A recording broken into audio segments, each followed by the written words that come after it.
So ಮುಳಬಾಗಿಲಿಗೆ ಬಂದಾಗ ಹಳೆಯ ದೇವಸ್ಥಾನ ನೋಡ್ತೀರಾ, ಕುರುಡುಮಲೆ ಗಣಪತಿ ದೇವಸ್ಥಾನ ನೋಡ್ತೀರಾ, ಆಂಜನೇಯ ದೇವಸ್ಥಾನ ನೋಡ್ತೀರಾ.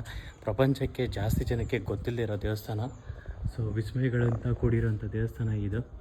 ಸೊ ನೋಡ್ಬೋದು, ತುಂಬ ಹಳೆಯದಾದ ದೇವಸ್ಥಾನ. ಸೊ ಇಲ್ಲಿ ನೋಡ್ಬೋದು ವೇಣುಗೋಪಾಲ. ಇಷ್ಟು ಕಿರಿದಾದ ಜಾಗದಲ್ಲಿ ನಮ್ಮ ವೇಣುಗೋಪಾಲ ಇದ್ದಾರೆ. ನಮೋ ಗೋಪಾಲ ಗೋವಿಂದ ಹರೇ ರಾಮ ರಾಮ ರಾಮ ಹರೇ ಹರೇ ಕೃಷ್ಣ ಕೃಷ್ಣ ಕೃಷ್ಣ ಹರೇ ಹರೇ. ಎಷ್ಟು ಇಂಟ್ರಿಕೇಟ್ ಆಗಿದೆ ನೋಡ್ಬೋದು ಜಾಗ. ಇಷ್ಟು ಜಾಗ, ಇಷ್ಟು ಬಾಗಿಲು ಒಳಗಡೆ ತುಂಬ ಹಳೆಯದಾದ ದೇವಸ್ಥಾನ. ಸೊ ವಿಸಿಟ್ ಮಾಡೋದನ್ನು ಮಿಸ್ ಮಾಡಬೇಡಿ, ಸಖತ್ತಾಗಿದೆ. ಸೊ ಮುಳಬಾಗಿಲಿನಲ್ಲಿರೋ ದೇವಸ್ಥಾನ ನೋಡ್ತಾ ಇದ್ದೀರಲ್ವ, ಸಖತ್ತಾಗಿದೆ ಅಲ್ವಾ.